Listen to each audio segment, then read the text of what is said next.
Hello, everyone. Episode 11 of the Thrillos Global Podcast. I'm your host, CJ. Alongside me from Mavros Productions is Chrisos. How you going? Hello, I am good. How are you? Don't forget to also follow cypriotfirstleague.en. Very close to 1,000 followers, and we need to get to the 1,000 followers so that we can beat this other page that I know that I'm competing with. So we need to beat them. So take a free Euros for anyone that does that. So there's your reward. You get a free Euros. Thanks, Chris was going to do that for you. Who's the other Cypriot page, real quick? Not gonna say because then people will follow it on purpose, and we're not doing that. Okay. All right. So make sure you go follow Chrisos, everyone. I'll put the link in the description of the video. Also, joining us today, special guest from Hellas Footy is Steve. Steve, how are you, man? I'm good, thank you, man. Yeah. So I'm Stephen. I write for Hellas Football, and I normally write about OLYMPIAKOS, and I write about other things like random stories of some tiny team winning the cup or winning the league in Greece and Cyprus. And I talk about the national team, and I talk about Cyprus national team as well when they're good, which they almost never are. They beat Greece. Just Well, you got, yeah, you Yes, beat but then they Greece. lost to Kosovo 5-1 there. Yeah, I know. That's literally our national team subbed up in 2 results. Yeah, Yeah. I know.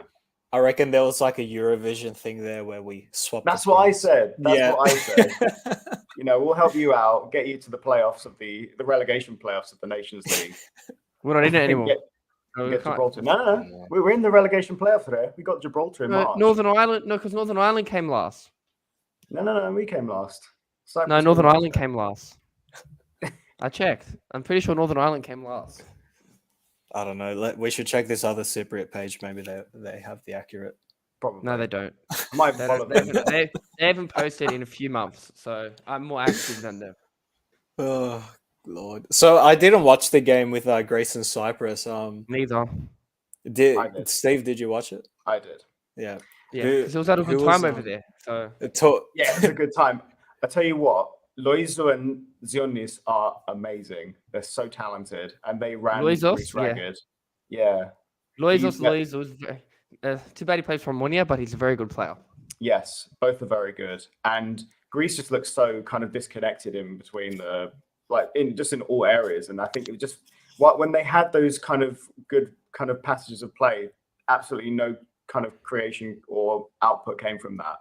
And then Cyprus got their goal early on, and Greece just never looked like they were coming back after that. And it didn't matter in the end, but I think Greece had a disallowed goal right at the end. They did, and that was, in my opinion, the wrong decision. Yeah, because there was supposedly the goalkeeper was impeded in the build-up to the goal, and the replay shows that. Yeah, it was a poor decision from VAR. But then that's VAR. We'll take it. We'll take it. Win for Cyprus is a win for Greece. Yeah, look, I was pleased for Cyprus. I was pleased, but also I always get so conflicted because I've always supported Greece because Greece always qualified for stuff. Yeah. But then Cyprus is where my family are from, so it's like, I'm happy, but I'm also weirdly disappointed either way. Yeah, it's one of the mixed bag sort of things, but I think Greece had first place sealed, so. They had it. I think they had it sealed after the fourth game. Yeah.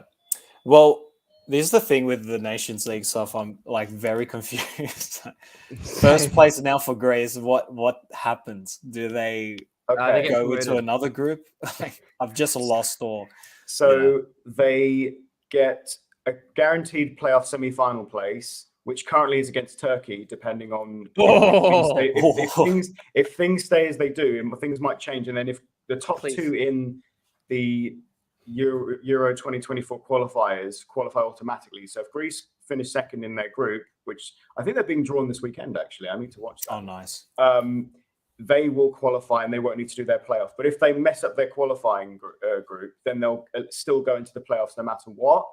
And then I think under other circumstances, if certain other teams do certain other things, they may get a different opponent. It's so confusing, honestly. Turkey would be awesome. It would be amazing. And Greece, because of how they qualified and because of how because they're one of the better teams in their league, they have home advantage. So they play Turkey at home. Oh, I'd rather play them over there, to be honest. Nah, you want a full crowd. You want a full crowd at. Yeah. I think. Yeah, I to think pay them out. Yep. They're going to use Hagia Sophia as well. Actually, I think. Oh, that Even would better. I think there's talks even that name, even better, bro. Yeah, man. Imagine. I'm looking forward to that when it happens, or if it happens. I know it's not. If it happens, speaking I'm fine. Now that you mentioned it, Steve, I know it's not Olympiakos related, but what a stadium that Ike have. What a stadium. Very nice, man. So it's nice. Such a modern ground. It's lovely. Like it's nice to see because we need more grounds like that in Greece, especially for the bigger teams. Like Panathinaikos have been for years trying to get a new ground. PAOK could want to get Dumba renovated, I think, or I think they either want a new ground or have it renovated. Yeah, this sort of thing needs to happen in Greek football. Maybe not to the extent for the smaller clubs, but certainly a more modern ground. Like you're getting clubs in National League. Like I was at Barnet FC's ground like a month ago just to kind of have a look around and talk to people. So modern. It was like League One level, and they're in the 5th tier of English football. More modern than anything. Wow. Almost the most kind of mid-table Greek Super League grounds. Yeah. Well, I think Panathinaikos they're starting next September. Or something. They were in talks. They all agreed upon it, which probably means in like 30 years' time they'll have agreed on planning permission. That's for you. It'll just in the meantime, they'll get the fans to paint the Gagela again. We'll see. But no, because my papa's an AEK supporter, so I slept over at his house the other day and watched the first game with Ionikos. Yeah, they slapped them. And they sure, just a good slapping. But I just watched it to appreciate the stadium and obviously, my papa. I was going to say, as the English say, they clapped them because that's what you guys say. Oh, they got clapped, bro. There you go. There's some London slang for you. I'm definitely way too well spoken sounding to say stuff like that. They got clapped in it. Alrighty. Well, enough with the Ike shit. Let's just get into it. Before we get into the game with Qarabag, some news for El Arabi. He is injured for 2 to 3 weeks. And based on other strikers' performances, it's a bit of a loss, to be honest. I know El Arabi hasn't, found great form, but out of the available options, he's probably the one you'd go for. Joy Huang has been underwhelming at most, and Kamara not finding his form. Obviously, he's been injured. So, guys, your thoughts on El Arabi missing out? He's going to miss out tomorrow's game. He's also missing out against Freiburg, and I think we have Panathinaikos or PAOK. I think they're PAOK, at home. I think PAOK, yeah. It's a massive loss for Europe. I mean, if we're Bakambu in the European squad, which we don't, it wouldn't be so bad. But yeah, that's right. We now have to rely on, like you said, Huang, who's injured all the time and not performed. Yeah. Aboubakar Kamara, who hasn't been given a chance, but also hasn't really impressed from what I've been hearing, and Beal, who's excellent and might be played at deep lying centre forward. That's what I've been hearing. But then rumours are everywhere. I've been hearing like 2 strikes up front. Beal is a false 9. It's a big loss because he performs in Europe, El Arabi, Yeah, well, just with the squad that they released, and we'll go through it shortly. But our striker, the forwards that they're taking is Huang and Aboubakar Kamara. I've been hearing about BL playing in a false 9. I don't want to say that. I really don't. I don't. I know he's done it with Copenhagen a few times in the league. Nah, false 9 is tough. The only person that can do that is Roberto Firmino. Like. Steve, I don't know if you remember when Olympiakos had that horror of a season and we had Lemonis come in. We played Barcelona with Fortunis in the false 9. And yes, I remember, man. And this season seems to be going the same way. Although hopefully there's improvements now. 17-18 season was a horrible season. Steve, I just want to say that on this podcast, it is recorded and dated that I said that Corberan was going to get sacked very, very early. Yes, I remember I you was saying going to that. get into that. Yeah. I just wanted to let you all know that it did happen because I just had a hit feeling. I said if he can't do well for Ermis in Cyprus, who are shite, then how's he going to do well for Olympiakos? And it happened. So just remember that. Yeah, he'll get a championship job. He's already linked with available clubs there. Out there, yeah, not a fan of BL playing in a false nine, and I don't know. I just think that's if Mitchell thinks Hwang is fit enough to play, please. Obviously, if he feels both strikers aren't fit, but I still think, like, say, hopefully one of the two is fit because I think BL up front is pretty negative. Yeah. But again, if he has no options, I understand it. But if there's the option, but he still puts BL, I think that's just negative. Also, yeah. I mean, I'm not averse to him playing there. I would rather he didn't, but I looked at his goal to game ratio when he was at Copenhagen and when he did play at false nine. He scored like 2 goals in the Europa Conference League from centre forward. So he could do it. It's not a situation of he's not able to. He can, but obviously it's not what we want to see. We want to see an out and out centre forward up front and not a false nine. Yeah. But if it's what Miguel thinks is best, then let's see if it works. And maybe he might play 2 up front and play him slightly behind Camara or Hwang. Who knows? Maybe. It was just funny going through the forwards because we have a similar thing going on with the center backs, and it's just funny how like maybe 2-3 weeks ago we had such a stacked squad, and now we're thinking, shit, we don't have a striker to play, and we're down to our last 2 center backs. Manolas is gone, Ba is injured, Papadopoulos obviously retired, so now we're left with Sokrati, who's been not good.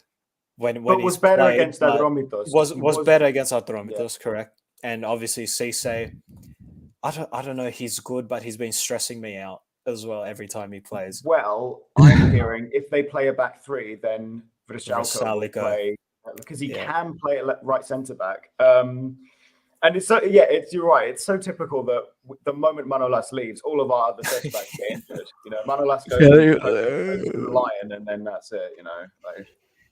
Bar's out for the better probably because he's been so temperamental. He stresses me out more than Cisse. At least Cisse tries. So talented, but red card every bloody important game.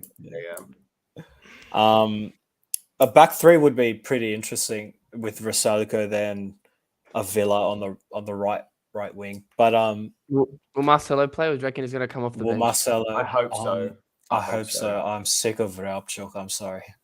He's so shit. I love Hamsuk. But everyone says it. Like, he gives his heart out on the pitch, but... Is he going to play... Like, is he going to play... If he's going to play, would Marcelo play as, like, a part of a 5 or with the 3 at the back? Like, look, if he's going to go 3 at the back, I'm putting my money on Vrabchuk starting. Yeah. I think so. We have a Champions League winner in our squad, 2 of them. One of them's injured and one of them's available. Like, you got to play Marcelo, especially in front of like an almost sold out Karaiskaki. You got to do it. Yeah, it's almost sold out. Although Gate 7 is banned from this game because of the flares against Freiburg. Oh, what? Yeah, seriously. The Ultras are banned. Yeah, although let's be honest, the Ultras are probably just going to sit in the ground elsewhere. They just can't sit in Gate 7. Yeah, they'll probably just make another Gate 7, like a Gate 23 or something. Gate 7.5, yeah. Gate 23. you know what I'm talking about, CJ. Come on. Oh dear God. Josh Bowler is back in the squad. Yes. I don't know where the hell he's been, but didn't even know who that was, to be honest. He impressed. He just impressed when he was at Blackpool, apparently, and Corberan liked him when he was at Huddersfield Town. So that's why. And when Corberan was at Olympiakos for 10 games or something. Yeah, I think 12. Question: is Fortunis like fit? Because why is he not in the squad? Well, he wasn't selected. in the European list from the start, but he's been playing with the B team. Marcelo, they instantly put in on the deadline of the of the list. Yeah. So Corberan didn't select Fortunis. So does that mean Hammers can't play in Europe now? Because correct. So the only changes you could make to a European squad is if your first choice goalkeeper is out for a long period of time. Hence why Paskalakis is there. Okay, because De Bruyne's injured. Yeah.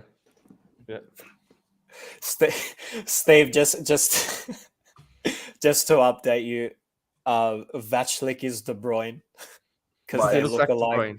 Yeah. Rabchuk is Hamsuk because Chris couldn't pronounce his name. And Zinkanago, Zeltanago, but he's gone now. So and he's injured. He's out. And Glassy, don't forget Glassy Rodriguez. Big Gaza Glassy Rodriguez. And Hasuras. CJ doesn't like him, but I like Hasuras. But yeah, I'm not a fan of Masuras. And we call Rodriguez Glassy Rodriguez because he's made out of glass. He's always injured. Yeah. So. But yeah, Chris also Fortunis. Is it?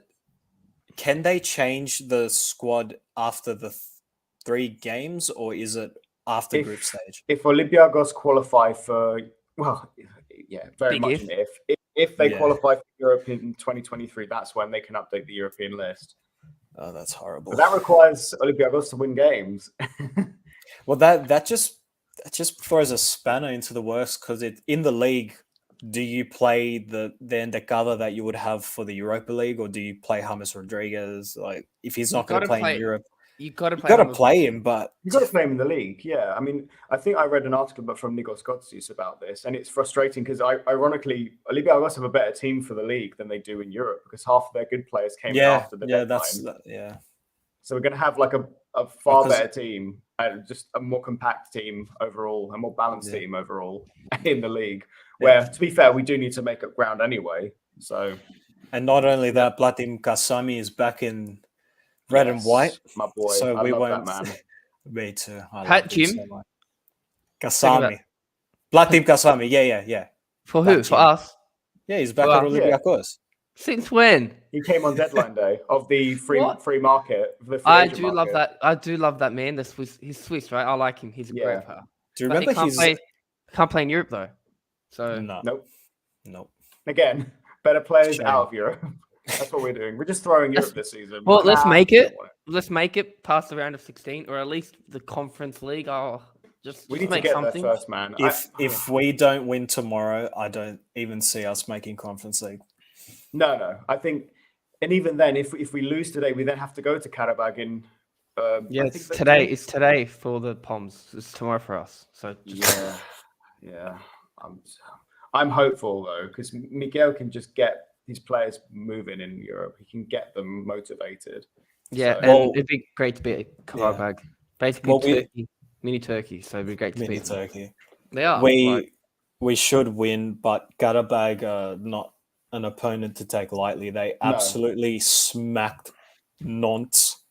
They did really well in Conference League last year. It's going to be a tough game for Olympiakos. I think it's going to be really tough. I think they could come away with the win, but we'll get into all that stuff at the end because what you said, Steve, with Mitzel, a lot of positives against the game with Atromitos. A very energetic Olympiakos.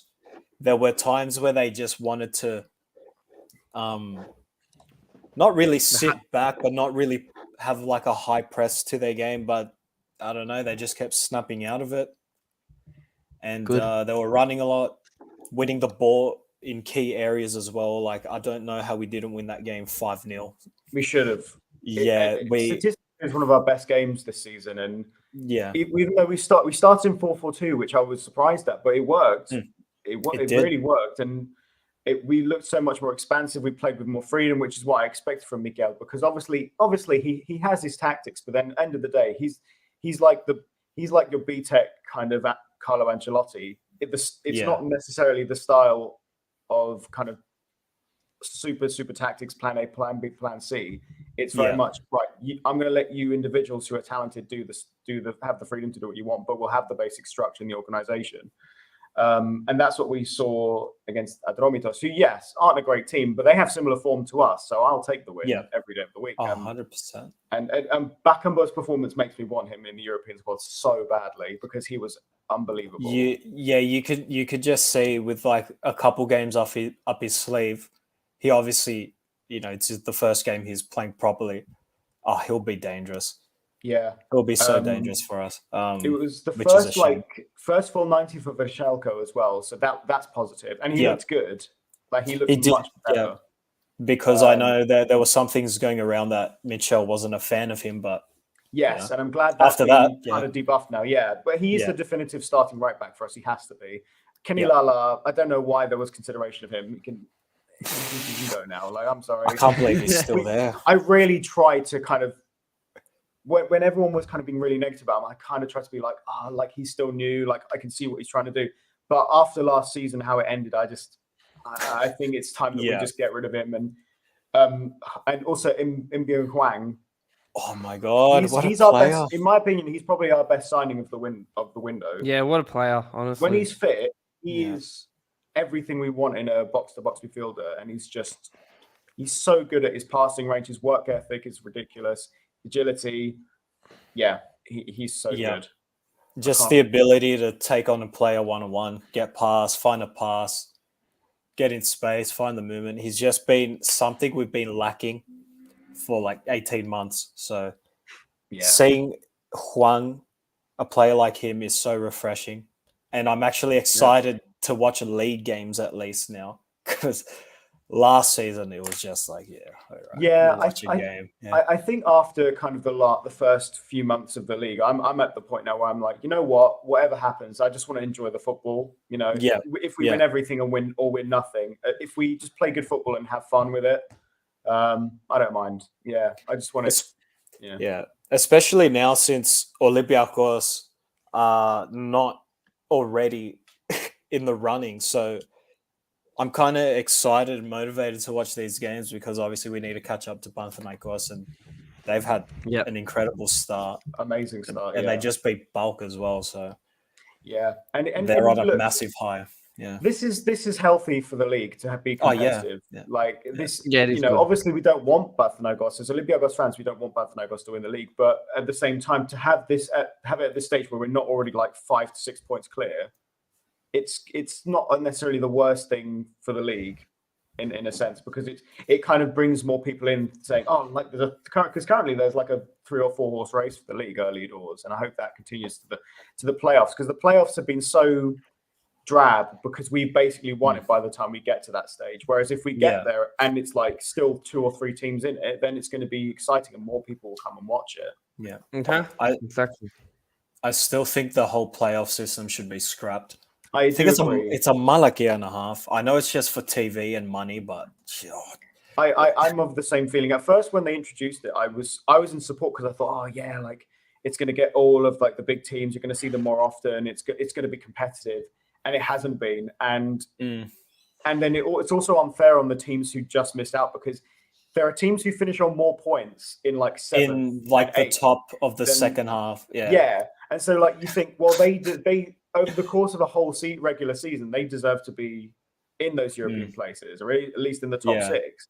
So I would prefer to have 16 teams play 34 whatever game season and just be a full kind of league table season. But they should just make it like an 18 or 20 team league. Have your bottom 3, have your top whatever, and that's it. Because the 6th place just gets slapped by everyone. Bas Yanin are like managed to get a couple of draws, but for the most part slapped. Was it the season before? Was it Orfi? Yeah, it was Orfi. They got slapped. Like it's so shit. And like I don't want no offense. I mean, take offense, I don't care, but I don't want to see fucking Olympiakos take on Bulk 5-6 times. That 5 times just in the league. And then the cup as well, because we come across them all the time. Panathinaikos, the same thing. Like I'm excited for Panathinaikos this year because 1, they've had such a good start, and 2, we got no points. Oh, sorry, we got 1 draw against them last year, 2 draws. I think so. No wins. Yeah. So, yeah, I don't know. I don't see the league changing anytime soon. But Can I just chime in? Can I just chime in? Yeah. I hate to disagree with you guys, but I actually like the playoff system. It's because the Cypriot League has had it for years ago. That's Cyprus do the same thing, and it's good to have like. No, honestly, like I actually like it because it's not really like more of like a final series. It's more the top teams versus the top teams, bottom teams versus the bottom teams. I think it's good in the sense that if it's close, but the thing is because the league hasn't been close for many years, it's kind of pointless. But like if you look at the Cypriot League, for example, the past 2 or 3 years, it's been very close. So that playoff spot has actually like helped the league grow, and so that's why I like it because maybe it's worked with. Yeah, maybe it's worked with the Cypriot League because now we see AEK, Omonia, and who's the other Cypriot? Apollon. They're playing European football, so and you see exactly why because the league is close. There's a playoff system in place. There's obviously the cup final winners as well. I don't think it's working with Greek football, and regardess of it won't change. They'll keep it. Regardless of the playoff they want their money. system.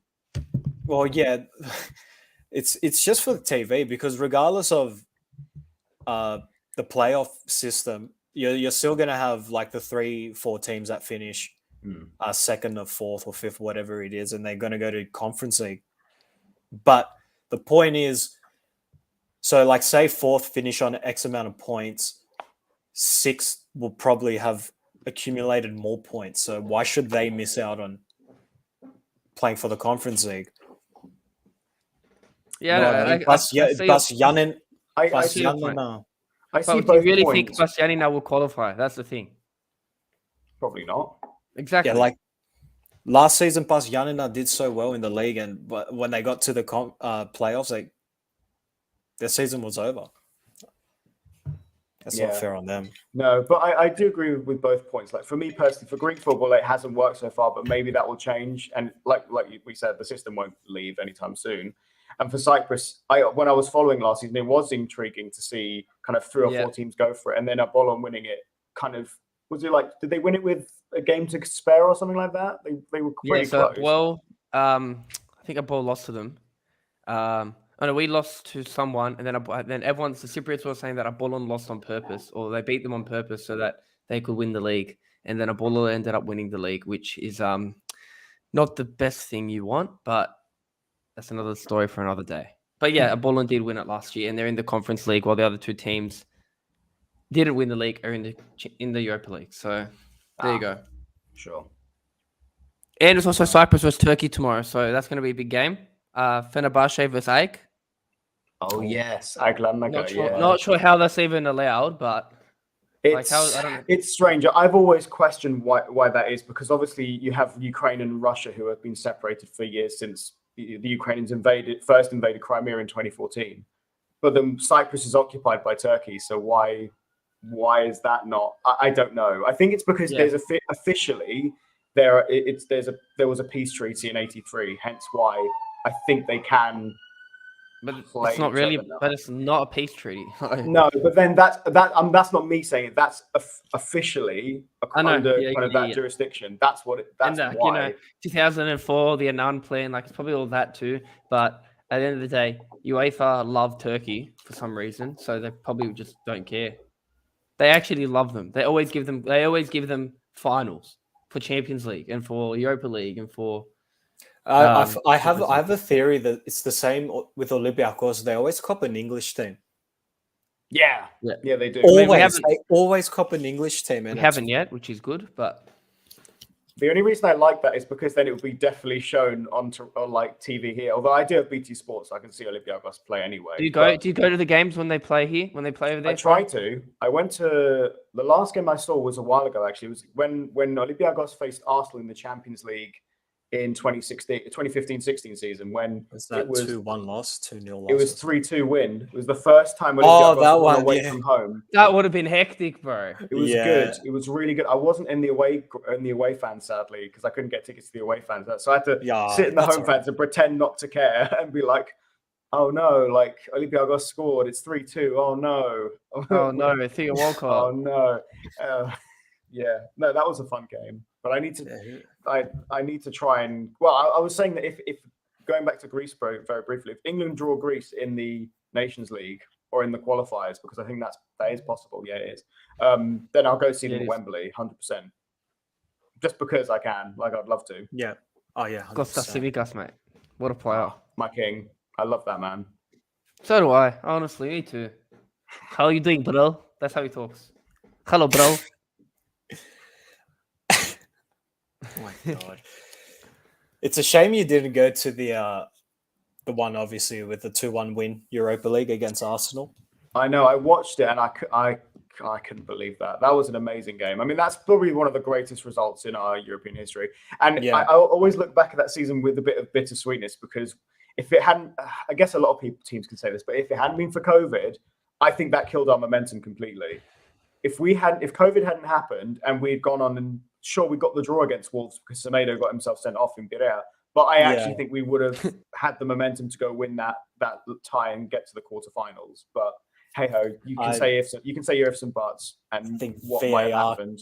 VAR, yeah, and that too. That was a bad decision as well. But yeah, I digress. He's like Monotricho was offside, for God's sake. Like I got really shitty after that game.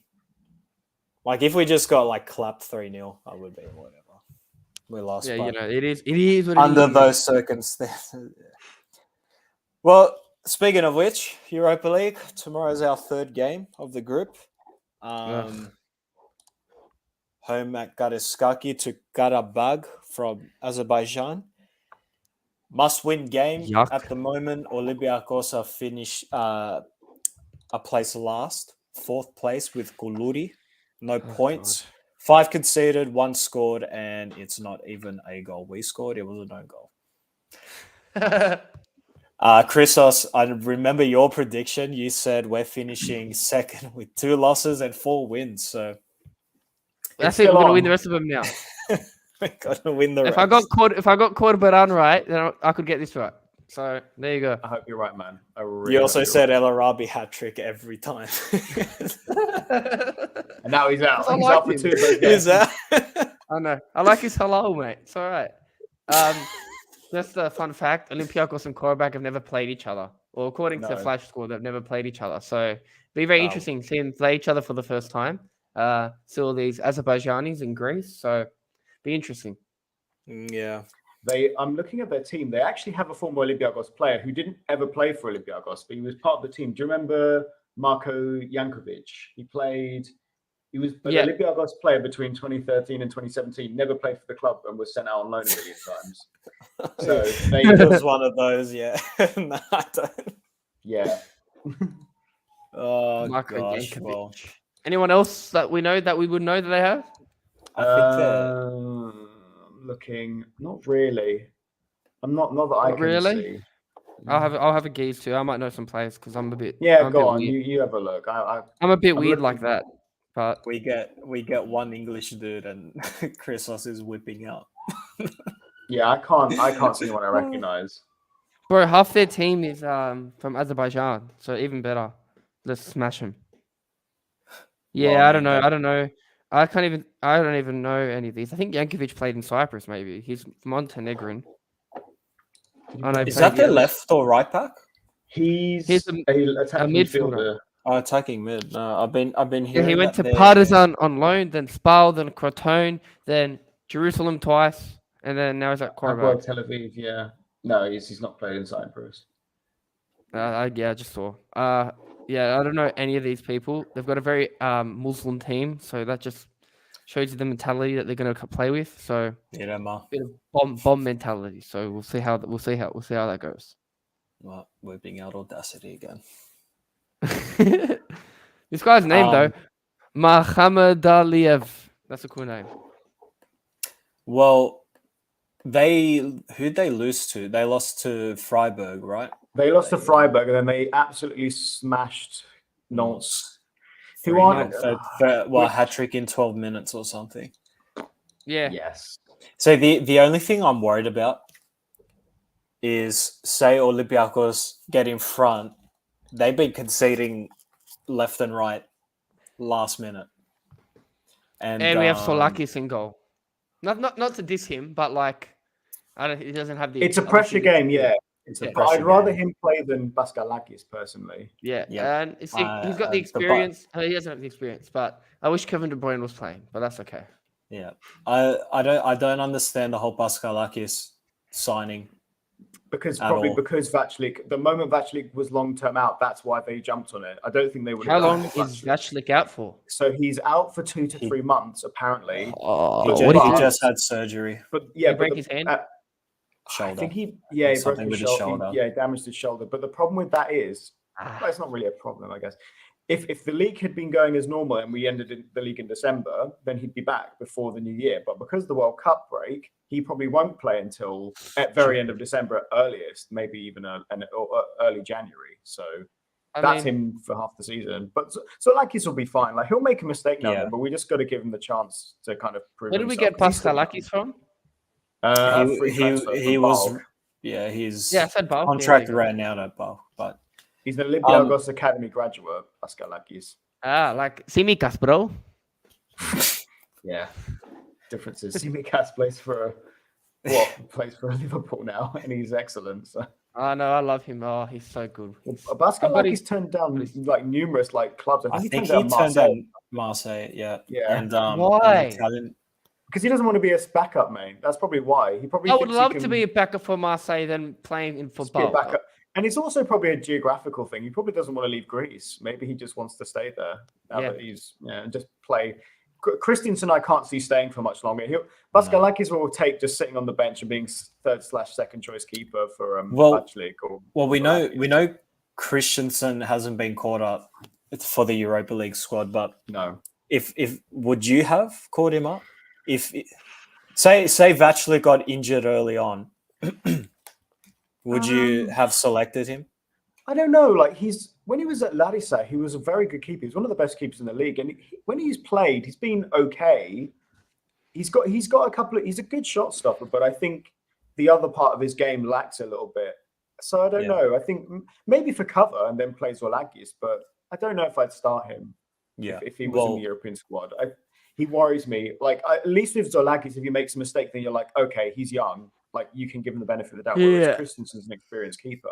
Yeah. So, I think Solakis would be fine.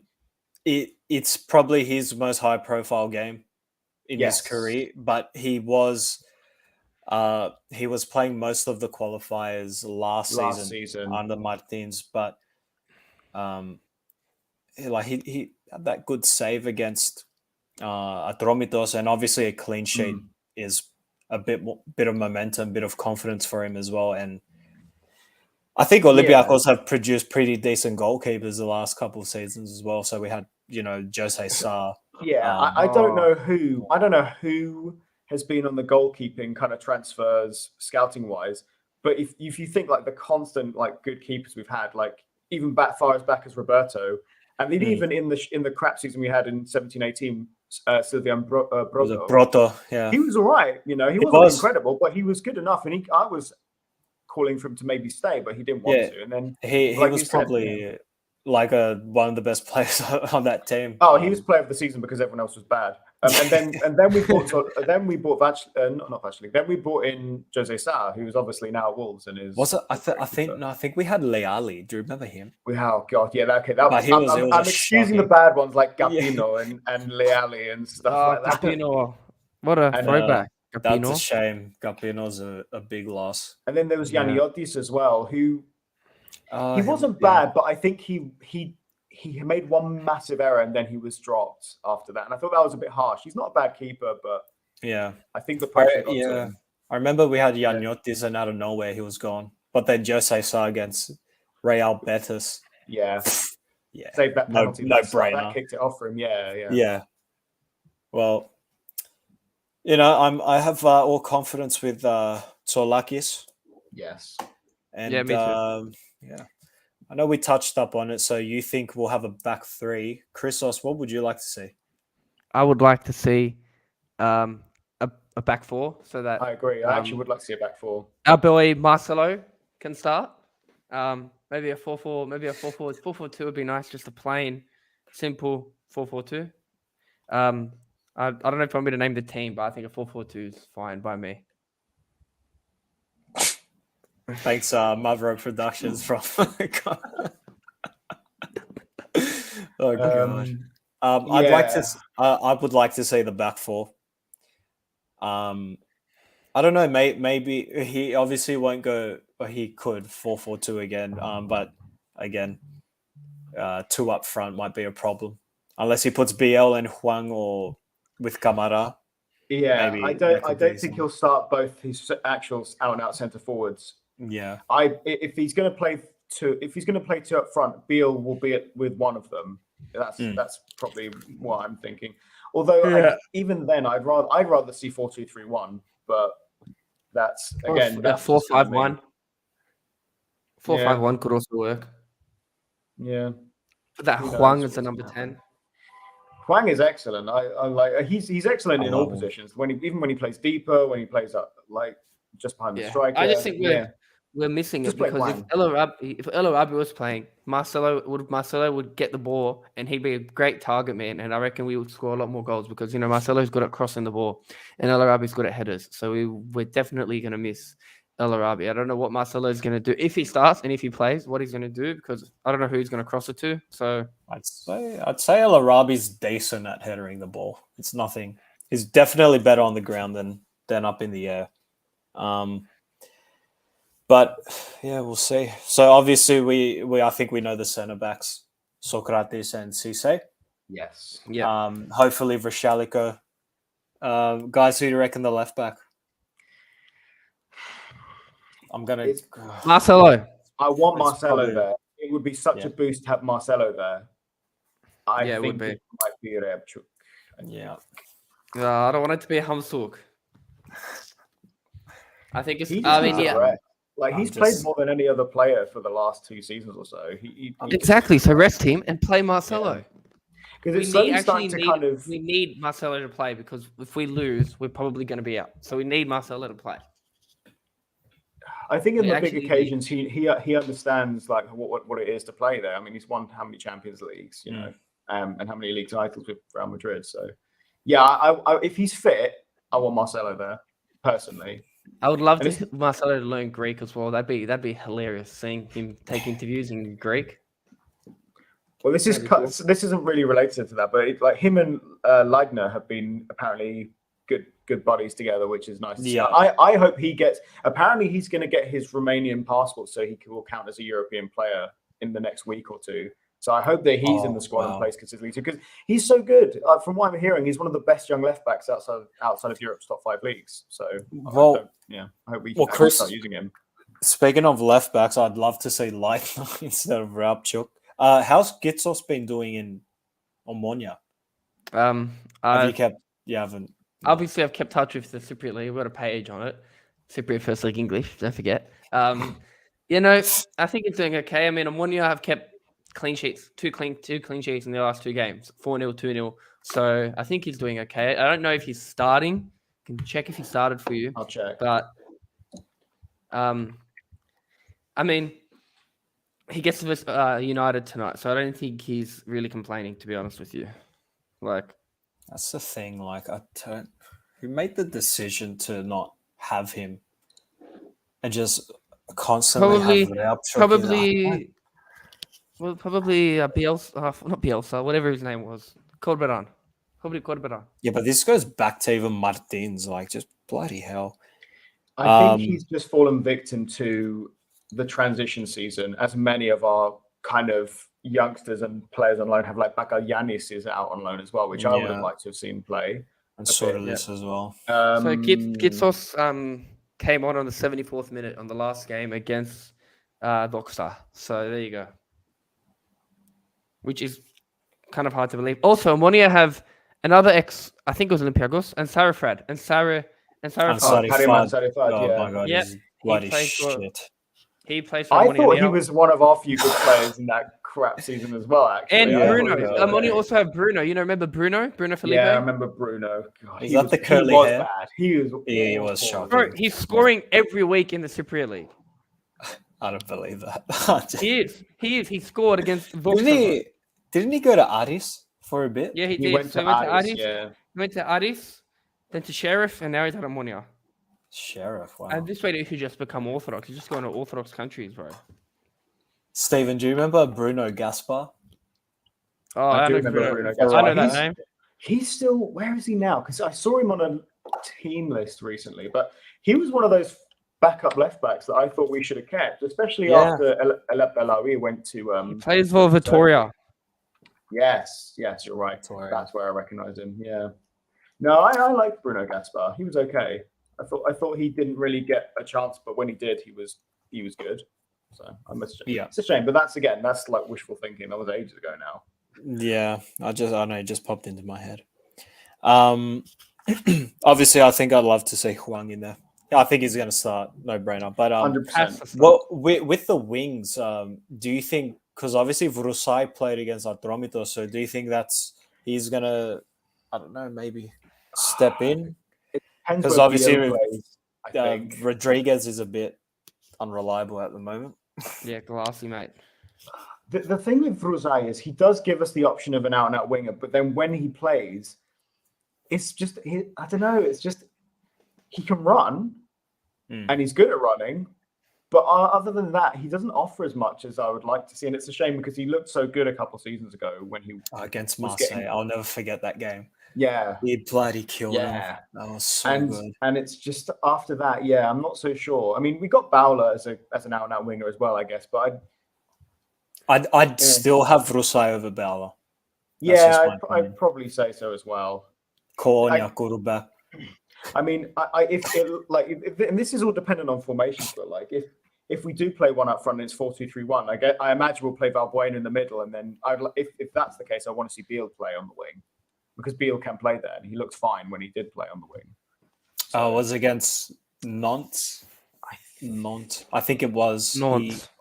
Something like that. I can't remember when he played on the wing, but he was good when he played there. So yeah, agreed with you.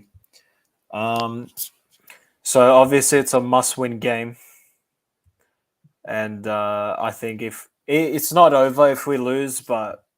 Basically, it's a mountain. It kind of is. Like we'd have to then win our last 3 games to even try get third, and rely on other results. Now we need to. The team needs. Surely the team knows we need to win this game, and Miguel knows that as well. So, well, speaking of which, we'll just get into it. We'll start wrapping it up. Coming up to an hour soon. Predictions for tomorrow. We'll start with you, Chris. My prediction is going to be a bit of a wild one. It's going to be a 3-2 win to Olympiakos. I think I can see that. Huang's going to score. Ryamchuk's going to score. And what's that strike? What's the striker's name that we were talking about? That's playing. Wait, did you mean in Bum Huang or the striker Huang? The centre midfielder that's very sexy. In Bum, the good one. Yeah. Yeah. And then the striker's going to score. I don't know his name, but him. The one that we were talking about. That was bad Huang. Beale. Beale. Oh, Beale. Beale, yeah. Beale will score. Huang will score. I said Beale. Bill. And Hamsuk. What? When Hamsuk scores? A screamer 30 yards. Well, he scored a screamer against Royal Antwerp. Yeah, I remember that goal. It will happen again. That was. I have a feeling that he's going to start. I don't think I'd love for Marcel to start, and I would love to be wrong, but I have a feeling that Hamsuk will start. I think so. All right, so Chris got 3-2. Steve? Oh, I don't know. I just hope we don't lose. Well, I'm going to say we break our duck. And also, just saying, if we don't win this game, I think we break the record for the longest winless streak of any Greek team. So that's right. That definitely can't happen. All the more important we win. 2-1 to Olympiakos, I think. I'm going to tentatively. I think the defense looked a lot better against, again, it's Atromitos, but the defense looked a lot better. But I think we'll concede. And hopefully we win. Hopefully we win 2-1. Okay, 2-1. I'm going for. It's going to. I have I don't know. It doesn't make sense, but I got 2 predictions. Either Olympiakos are going to come out and flop, or they're going to come out and absolutely annihilate them. I don't think there's like a middle ground. That would be nice. Annihilation. I want like a 4-0 smashing. Let's be realistic. Come on. Realistically, I think a draw, 1-1. Yeah. Don't say that. I hope not. I don't want it. That's what my head says, but my heart's saying like 4-0. I don't want to get up at 6 a.m. to watch this. I don't. I think even a draw means it's over. I'm gonna have multiple games on, so I hope it's a good game. I'm gonna have them. I'm gonna have Ike on everything, bro. Yeah, I'll keep an eye on Ike actually, and Ammonia. Yeah. I want to see what both of them do. Because Ammonia's at 3:45 a.m. So I'm not. I would say I would. That's the early kickoff. Yeah. I would love to watch that, but I'm not waking up to watch 2 teams I don't like. Like, then no, get lost. But I've been telling my friends all week Ammonia's going to beat United. So if that happens, then I can hear would be very funny. You guys lost to communists. Just letting you know that, because they're a communist team. They are. This isn't me being like trying to be biased. They actually are a communist club. Like, dead set. Well, Ronaldo's gonna soon. Yeah, that's true. Ronaldo will start. You know what I want him to do? I want him to try and jump to the fans and fall through the gap. Because if you don't know, the stadium. Is there a gap there? Yeah, I told you. It's got a gap at the National Stadium. And one time, a player scored against the ball on, and he tried to front jump to the fans, and he fell. He just disappeared. Oh, that would be funny. That'd be awesome. Do you remember El Arabi's goal against Ammonia, Steve? Yes. Yeah, I do. What a goal. What a... Damn, I missed that El Arabi. Yeah, he's getting on now. He will always provide goals because he's got that natural instinct, but it's just how much he'll score. And also, I think the service for him has just been bad as well. If you think about it, like Tiquinho was scoring goals, and the service we were giving Tiquinho before he left was really bad. So. And against Atromitos, El Arabi was playing so deep, like he was winning the ball from the halfway line while we were. Yeah, and that's what he's good at. He's good at kind of running with that ball. But again, it's something like he can't do it as frequently anymore because of his age, even in the Super League. Yeah. Alrighty. So we got our predictions. We got 2 questions. We kind of spoke about them from Marcus Apos. Yep, that's my mate. Hi, Marcus. There you go. Marcelo to play, and if so, how does he perform? I don't think Marcelo will start. I could see him coming on, maybe for like half an hour. Yeah. For like, look, if we're up and we need to hold a lead, and it's like 3-2, like my prediction's going right, and we need to hold it, Marcelo will come on and just sit there and just defend and try and put in a few crosses, do what a typical left back does, like a Simigas but older. But yeah, if he comes on. If he starts, I think that he will be a massive contributor to the game, and him and Huang just linking up will be something for magicians to see. So that's what I think will happen. Fair enough. Second question as well from Marcus. Do we make it out of the group? I think that depends on tomorrow's result. Would like to. Yeah. If we win tomorrow, we can win the rest of them. So. I think a loss tomorrow means no more European football. A win, honestly, at this point, I'd even love to just get in the Conference League. Like, yeah, that's where I'm at. Just get in there because it's a transition. There's still good teams in there, though. There's still good teams, but look, I want to win it. I'll gladly. Look, if we get to the Conference League, I reckon we have a good chance of winning it. We definitely do. Especially if they can bend some rules and they can get Hammers to play once he's back from injury, and he can destroy some I think Norwegian team. If there won't be any rule bending there, that will be the rule. Yeah, that'll be the rule. You're allowed. So exactly. Once the group stages are done, you can select your squad. Exactly. Well, bring Hammers back. He can destroy some little Polish team, and then we'll win. Wait, we have a guy that scored the goal of the World Cup in 2014. He's in bid out right now, probably in a mansion, just chilling. Just imagine that. Like the goal he got sick of the Middle East, and he's like, "No, I need to get back to Europe." So he went to Greece. The goal of that World Cup for me was Papasafopoulos, mate. Yeah. No, the goal was Stefanis Gekas. Oh wait. Fuck! Don't bring that Don't bitch up. I was in Greece when that happened, so. I hated that guy ever since that. My goal of the tournament was actually Van Persie's goal against Spain. Oh wait, no. What about Cahill? I thought you were going to say against Australia when he. Yeah, do you remember? No. Do you remember Cahill? Cahill? Oh, Spain was a diving header. Yeah, Cahill's mad header against. Wasn't it? That was the volley against Netherlands. Oh, the volley. Yeah, that was such a sick goal. Yeah, so I think James he's gonna. I don't know. Like he went to Liverpool, which is gross. He went to the Middle East, which he probably hated, and now he's gonna go to Athens, and he's gonna be like, oh, where am I? I mean, I don't really like Athens, but so I'm pretty biased. But James will probably be living in the nice part, so he'll probably enjoy it. He'll enjoy. I reckon he'll enjoy Greece, 100%. Yeah, it's a good lifestyle there. It's one of the best lifestyles, I think. In terms of, I think just statistically, like people are happiest there because of how nice it is. So. And he'll probably learn Greek as well, and get another language under his belt. Like, I mean, he should. I don't understand. He probably already knows English from his stint at Everton, but yeah, I think that wraps it up.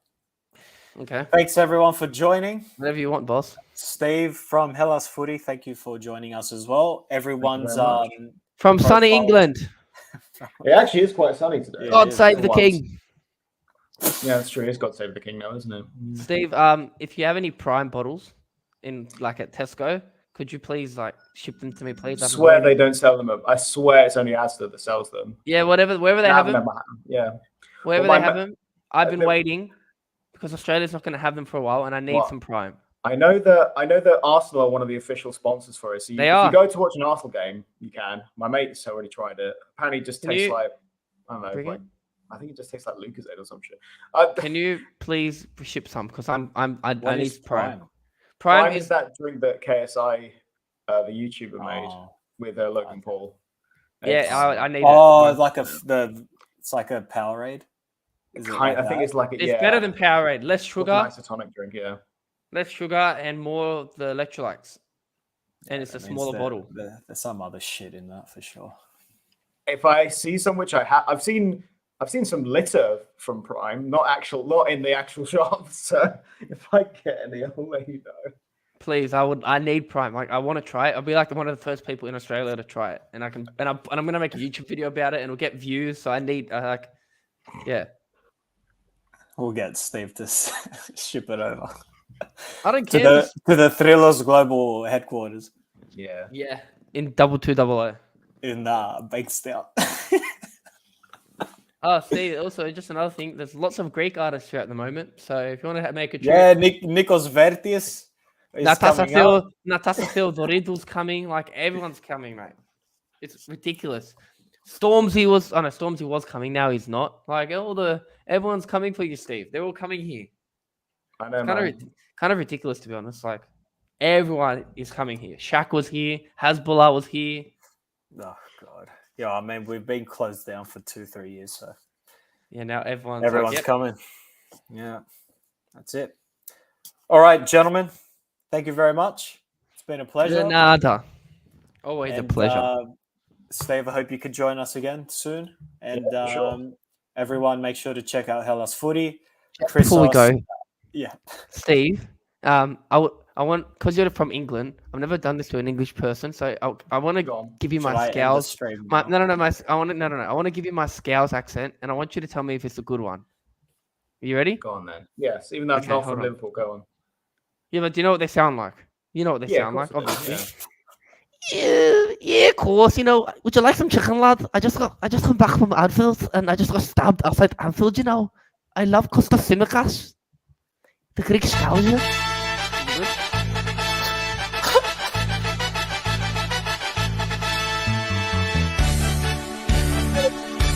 My accent.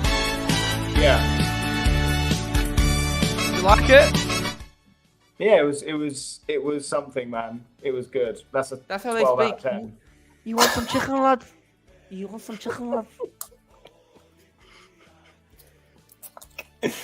Steve, it was good to have you for the last time on the show. Thanks, man. Cheers. I appreciate it. All right. Good night, everyone. Appreciate you, brother. Samalamalam.